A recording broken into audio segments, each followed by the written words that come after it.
asalaamaaleykum wa rahmatullah. Man la Seydina Ousmane Dramé bu la réveil des consciences. Waxtaan bi sax du lu bees ci man ndax ba muy tuut tànk ba nëgëni musuma d'accord armée française nekk ci biir Sénégal ma bokk une famille boo xam ne ancien combattant demoon xeexali France des fa am ñoo xam ne dellusi noonu am ñoo xam ne dañoo disparaître ba nëgëni France waxul jëm ci muy xeex boo xam ne les tirailleurs sénégalais yéen ñëpp fa ngeen ko fàttaliku en 1945 au camp de Thiaroye lañ fa rey kenn xamul lu mu toll non seulement ñu leen rey ci camp bi mais bateau yi doon ñibbisi yëpp dañ leen a dëpp yi ñu dellu leen France abandonné leen ñi ñu digal leen ci ndox mi. Armée française dafa deful dara Sénégal bu fekkee nous sommes un pays indépendant nous devons avoir une armée indépendante. Une armée boo xam ne dafay jóg pour le secours des Sénégal dafa jóg pour aar réew mi mais yàlla dogal na Sénégal amul armée bu ngeen fàttali ko ci samay live yàgg naa leen ko wax armée française du Sénégal moo am armée sénégalaise du dara gendarme yi sax du généraux yi sax xam nañ ko amul kenn ku ci entraîne koo ci gis ku ne biir dafa lekk ba biir bi rëy tëdd ak lekk ak séddoo xaalis képp lañ fi nekkee. Armée sénégalaise musta xeex armée bi dama ne ko armée bi rey ab joolaa la wala mu rey ko dëkk Casamance armée bi musta def benn action bu répondre aux besoins des Sénégalais armée bi France yi dañ leen di jël defar leen ñu ay nervis ce sont des nervis des Nations Unies fu xeex am njëli armée sénégalaise yóbbu mu demee ñu dee fa ñu dig leen ay kër di leen jox $1000 yu ñu leen jox gouvernement xaalis boo xam ne Nations Unies jox na leen ko gouvernement bi genn wàll ga da koy téye ba ci la police même les policiers Nations Unies leen di recruter te pour nga dem il faut nga am bras long ci police bi ñu door a mën a yóbbu Haïti wala ñu am fu la yóbbu yàgg naa ci àll bi fu ne daje naa fa ak ñoom armée sénégalaise bii du armée française moo fa nekk sécuriser la coopération internationale armée française moo fa nekk sécuriser les intérêts de la France armée française moo fa nekk sécuriser ñi nga xam ne mafia la ànd ak ñoom ku mel ne sëriñ si ku mel ne gouvernement bi ñooñu armée française da leen di teg bët di leen toppatoo amul seen lenn lu manqué ngir àll jéem ñu ko sàcc réew mi di ko yóbbu nangoo naa ci moom it Sékou Touré sama baay Sékou Touré nangoo naa ci moom mu ne une armée qui ne peut pas défendre ses populations qui ne peut pas nourrir ses populations ne peut pas les défendre amee Sékou Touré nee na ay soldats bu fekkee ne mënuñoo dundal waa dëkk ba mënuñoo dundal waa réew ma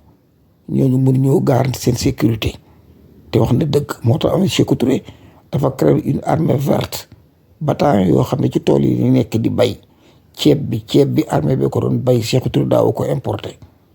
une armée dafa war am njëriñ te armée sénégalaise dama ne amulu njëriñ dama ne foo ko dégg ci xeexu jàmbur la dem 98 français yi ñoo doon xeex Sénégal dem xeexi 39-45 Sénégal xeexut français xeex Sénégal dem xeexi jëmban fu xeexu jëmban fu Vietnam Sénégal du ci yoonam la fa dee kenn xamul lu mu toll guerre bi nga xam ne am na Madagascar taxaw di laaj indépendance am Sénégal la jël Madagascar dee fa même am na ñun abandonné Madagascar ay Sénégal yi fa abandonné ña nga fa ak seen i jabar ak seen i doom te ñooy dañu war a ñibbisi la guerre d'Alger un pays africain qui demande sa souveraineté armée Sénégal dem fa di leen bombarder ak a rey seen liggéey Algérie lii la ñoom ñooy exécuté bu France waree rey jàpp Algérien Sénégal yi leen yóbbu ñu exécuté moo tax Algérie Sénégalais dong lañ bañ Sénégalais képp lañ bañ boo demee la guerre d'Irak ñaata Sénégalais ñoo dee Irak ñaata ana lu ci mujj dara dama ne foo dem fu France di xeexee fu ne armée Sénégal li ëmb yóbbu leen teg leen ci kanam ñu rey leen ñoom ñëpp lii dafa war a dakk armée française dafay génn dafa war a dakk sëriñ si nga xam ne nag ñu jëloon bàyyi jàmbur ñu jëloon maami jàmbur boole kook tubaab bi ñu dem dee fa dee duñ gàmm mukk ba tudd seeni tur wala ñu jéem leen a ñaanal seen indemnité joxuñu leen ko kenn fayu leen du leen jox dara te ñoom ñu leen yóbbu ñaari doomi Alaaji Malick fa la des taawu Alaaji Malick fa la des taawu maam Cheikh Rafal fa la des ak ñeneen ñoo xam ne rey leen rey wu ñaaw woo xam ne te seeni bokk bu defee ne jot na ñaari dërëm man mi wax ak yéen samay maama nga France ñu suul te xamoo fu mu ne dama ne nit day ci Ousmane Sonko jóg bu mu waaj Cheikh Anta Diop yàgg na koo wax ñi fi nekkoon doon ay panafricaniste li ñu waroon jëkk a def ñoom li jëkk a def muy génne armée française au Sénégal defuñu fi dara amuñu benn cër wala benn respect wala leen duñ fi def li ñuy lekk sax duñ ko jënd Sénégal li ñuy lekk dañ leen ko indil mu jógee France éducation nationale du Sénégal la France ne contribue pas xale yi dañuy jàng ñu war leen di jàppale armée française du leen jàppale même ce qui concerne la municipalité tubaab yi dañ ne li ñu gëm seen philosophie sooy xeex te xamoo sa nombre soldat doo am fit te doo sori ay nit maanaam dañ la war a identifier moo tax les états civils du Sénégal dañ ko saboté parce que tubaab yi bëgg ñu xam suñ nombre ñaata la les états civils du Sénégal ont été sabotés par la France ba heure bi àdduna bi foo dem dañu mémoriser l'état civil excepte le Sénégal loolu lu ko waral dañuy bañ ñu xam suñ nombre lu doon ay dof rek doon nag bëgg doon nit jaam ay dof xam luñ mën a doon mais que l'armée sénégalaise l'armée française doit immédiatement quitter armée bii fi nekk nag du armée damaa bëgg nu bokk gëm loolu ay nit tubaab yi formé la pour ñu accompagner les sur le terrain de la colonisation dama ne c'est des militaires ce sont des militaires yoo xam ne dana ñëw di accompagner l'armée française pour ratisser le terrain loolu moo fi nekk suñ bokkul nag régler situation bi danañu ko bokk réccu te lii ma yor lu ma xam la waaw Macky Sall est tout récemment recruté par le nouvel ordre mondial ana fu ngeen jëm suñ xale yi ndur yi ana lu ñuy doyee soldats yi ki soli dàllam jàll ci biir néeg ba taxaw il ne nous respecte pas bu gisee par exemple su muy dàllam sax waroon na sax ñoom bu ñu civilu sutural sax mais respecté ñu ay dof lañu te ay dof lañ dof mooy kii dem ci xeexub jàmbur di joxe fa bakkanam te du fa jëlee dara les Nations Unies nous conseillent xoola ñun ay rebelle lañ nous avons une armée de nervis lii ma wax mooy li am fu xeex am ci àdduna soldat de Sénégal yaa ngi fa dem xeexi ñu leen fay ay $1000 ak $500 ñu di ko jënd kër 3 millions defen li ñu war a def il faut que l'État du Sénégal prenne ses responsabilités nii ko Mali defee Burkina Faso def ko noonu le Niger def ko noonu rien n'empêche le Sénégal de le faire Macky Sall travaille pour le nouvel ordre mondial il est recruté waaw moo tax yéen Ousmane Sonko le gouvernement le président de la République faites attention jublu leen seen bopp renforcer votre sécurité lii ñu leen di wax Cheikh Anta Diop wax na ko waaw ci la RDA Rassemblement démocratique des pays africains les États-Unis d'Afrique docteur Nkrumah moo doon xeexam ba ci Thomas Sankara nii bërki démb lim ci wax gis ko ba bakkanam la ci bàyyi Olympio a été abattu dans les rues de Togo ay balli fetal luñ ko dóor Togo mu sedd guy te kenn defu ko du la complicité de la France et du Sénégal dafa jot France yi génn defuñu fi dara seen camp yi ñu occupé camp yi nañ toj lépp defaraat ko def ko ay école suñ doom yi jàng lépp lu ngeen def te jublu ci loolu ndax ngeen seen bopp waaw France yi teguñu nu ay nit te duñ ay nit sax duñ ay nit ponkal mu tol ne noonu yor am réew mu yàgg tubaab yi dikk nax nu ci indépendance ba heure bii ñu taxaw di wax amu leen wenn këyit wu wane ne France jox leen indépendance taxaw di pop ci suñ kaw pour ban raison ak ban xam-xam lañ sukkandiku ba war a nangu lii le Sénégal mérite plus que ça waaw kon daal maa ngi leen di soññ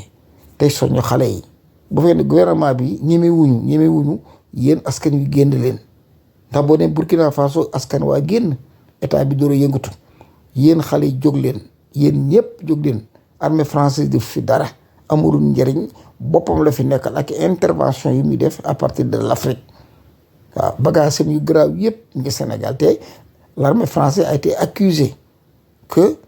ñoom ñi ngi defar ay weapon bactériologique weapon ñi koy def ak bactérie weapon ñi koy def maanaam jàng avec l'Institut Pasteur laaj ne investigation du ma leen wax mukk lu ma xamul ci réew mu mag mi laa nekk yàgg fi lool di gëstu bu baax am les moyens de communication gëstu lu ma leen mas a wax te ngeen ci seen bët waaw armée française ni fi jóge ni ji li bagaasam dem defuñu fi dara te tous les français aussi dañoo war a arrêter seeni opération en attendant ñuy régler situation dëkk bi waaw te sàcc bu fi nekkoon di collaborer ak ñoom nan la àtte pendre la peine de mort day dil si par force waaw soldat bu fi trahir wala fonctionnaire. impunité baaxul bépp soldat bu fi trahir ak ku mën a doon ku ne ministre ak ku mën a doon dama ne dañuy topp historique bi depuis 1960 ko fi masa falu ku ne dañuy ubbi document enquête la xool xam naka la te soldats yi ñu envoyé noonu ñu dee ci àll bi dama ne war nañoo jël ay responsabilité seeni maam yéen sëriñ seeni maam ñu leen yebaloon ñu dee c'est à vous de répondre la question da ngeen ci dugg daañu leen laaj parce que ay nit dañ doon ay sang lañ waaw li dee ci àll bi bari na trop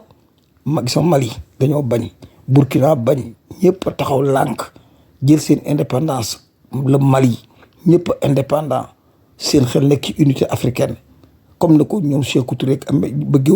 comme na ko ñoom Sékou Touré ñoom bëggoon ak ñoom Cheikh Anta Diop kan boo ko wante as gor bu moomul boppam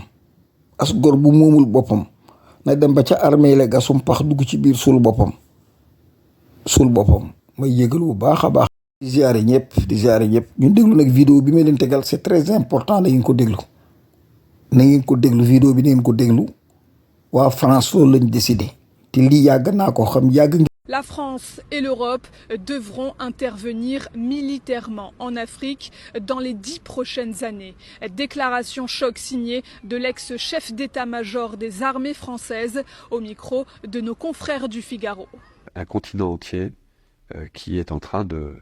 s'enfoncer dans la destruction des appareils de gouvernement et des États, s'enfonce dans une forme de chaos, de guerre civile dans beaucoup de pays et de plus en plus de pays. En plus, un continent qui va connaître une explosion démographique comme aucun continent n'en a jamais connu. Et donc imaginez que ça se passe là, dans les 10-20 ans qui viennent. Je pense que cet intérêt commun-là devrait un jour faire que l'Europe se décidera à agir comme une entité politique qui ira défendre elle-même ses intérêts, y compris par le moyen de l'engagement de ses armées. Défendre les intérêts de la France et de l'Europe. Voilà, les mots sont lâchés par le général Lecointre. Il ne s'agit donc pas que d'une question de vouloir installer la démocratie dans tel ou tel pays ou alors d'agir à des fins humanitaires. On sait que l'Afrique est le continent qui regorge le plus de richesses naturelles, des richesses qui ne profitent pas toujours aux pays propriétaires. Certaines de ces populations ont toujours des difficultés d'accès aux soins, à l'éducation, à des infrastructures correctes quand ce n'est pas la famine qui les menace. Le général Lecointre s'est aussi exprimé sur le retrait de l'armée française au Sahel, un échec cuisant qu'il a encore aujourd'hui du mal à digérer. C'est un échec français et européen et africain qui procède principalement de ce que nous n'avons pas compris, que l'action devait être une action globale. La restauration de l'État, le retour des administrations, le retour du développement. Et si on n'arrive pas à faire tout ça simultanément et de façon coordonnée, on va à l'échec. C'est ça qui s'est passé. Je suis persuadé que dans quelques années, je ne sais pas si c'est 10 ans ou moins ou plus, nous aurons l'obligation de retourner aider ces pays africains. Ça n'est pas la Chine, la Russie et Wagner qui vont apporter des solutions durables aux très grandes difficultés que connaissent ces pays africains et leur population. Ce qui est sûr, c'est que de nombreux pays africains comme le Niger, le Mali ou le Burkina Faso ont préféré s'affranchir de toute collaboration rapprochée avec la France et ont préféré opter pour un partenariat gagnant-gagnant avec la Chine et la Russie, insupportable pour les Européens qui ne devraient donc pas en rester là. waaw ñoo woo ko dégg li journaliste bi wax 10 ans alors 10 ans pourquoi tubaab jël 10 ans 12 c'est maçonnique c'est le 12 10 mooy ñaari mandat yi ne am ñun pour defar Sénégal autoroute yi ñu defar ak tali yi ñu defar ak immeuble yi ñu defar ak école yi ñu tabax te noppi ci fukki at ci la France jóg nag songonu toj lépp yàqate ko lépp la ñuy dóori bomb yàq ko waaw Abdou Diouf et Macky Sall ak Abdou Diouf yëpp nouvel ordre mondial lañ ne te xam nañ Sénégal waaw dama ne 10 ans lan France yi joxoraan 10 ans yi mooy liñ am 10 ans yi mooy ñaari mandat yooyu balaa jeex lépp lu ngeen fi defoon France daañu ko dóori bomb moo tax ñu war a tàllal loxo Mali tàllal loxo Burkina Faso la sous-région ñëpp nañu ànd boole seen doole européens yi bu leen bàyyee 10 ans ñu torox actuellement France amatuñ courant parce que Niger moo tëj uranium bi France lampe day coupé comme Sénégal kon ñu déggal Ibrahima Gueye ngeen déglu ko ba xam. xeex bi des na li mu des xeex nañ ba jële fi régime bi muy Macky Sall mais système bi des na fi système bi mooy lan jële fi Macky Sall taxul ñu am suñu indépendance totale taxul ñu am suñu économie ak développement xeex bi duñ ko duñu xeex ba jël benn 25% yi 75% yi mooy armée française na fi dégagé armée française feeg ne ma fi nekk Afrique bu mu mas a nekk ci Afrique fu mu mas a nekk ci Afrique li tardeel Afrique lépp mooy français yi ak armée française bi nekk fii seen base militaire yi nekk fii ci Afrique moo tee suñu réew yu développé bépp président bu ñu fal itam ngay am benn menace tuuti bu nekk ci côté muy benn terroriste bu nekk sa côté muy lan armée française bi nekk sa réew mooy tax pour nga développer sa peuple mën a am noyyi pour sa maanaam sa réew mën a développer il faut nga am freedom yow ci say conscience am sa taxawaay bu temm te loolu peuple bi ñoo ko mën a xeex ñun population bi li ñuy xeex encore mooy li ma leen wax léegi mooy xeex bi dafa des tuuti muy lan armée française na fi dégagé mu nekk demande sociale suñu jógee ci pas boobu bi ñuy njëkk a teg mooy boobu deuxième bi ñu teg ñooy monnaie franc CFA bi monnaie franc CFA du développé ab dëkk bu mën a développé ci àddina monnaie franc CFA mënoo cee développé il faut ñu génn ci monnaie franc CFA nekk Afrique ay africain pire africain maanaam moom suñu monnaie bopp dégg nga am suñu indépendance totale dem développement ndax àddina bii ñu toll dara lu ñuy perte temps bu ñu perte amatuñu temps bu ñu perte xeex bi li des moo ëpp mooy lan jëlee nañ fi Macky Sall mi fi nekkaloon français yi mais il faut ñu dégager li nga xam ne mooy menace bi nekk suñu wet mooy armée français ak monnaie franc CFA loolu dafa war a leer incha allahu taala ndax combat bi dañ koy continuer di nekk demande sociale ñun population bi ñu taw di ñeet ne armée français na fi jóge monnaie franc CFA bëgguñu ko ndax benn réew bu développé ak monnaie franc CFA amul Afrique gépp développé nañ te yoruñ monnaie franc CFA ñun nag dañ bëgg a taxaw génn ci franc CFA am suñu monnaie développé comme ñëpp suñu ressources naturelles ñu koy jaayee ci suñu monnaie dégg nga suñu képp ku ñuy fay ay impôt di fay ay taxes ngay fay ci suñu monnaie mu ñu bañ a dépendre ci France ndax France dafa jël suñu seen kudd teg ko suñu bopp yi ñun doomu africains yi ñuy daw di dem France ñu jaay suñu géej gi ñu daw dem Europe di bay di sàmmi loolu moo war a jeex nañu génn ci monnaie franc CFA armée française na dégagé in Africa here yes ok. waaw Ibrahima li nga wax lépp noonu la ma bëggoon nag Sénégalais bu ne bul ne jànguma yéen ñëpp a jàng diplôme yi bu mu leen dofloo xale yi xamuñu dara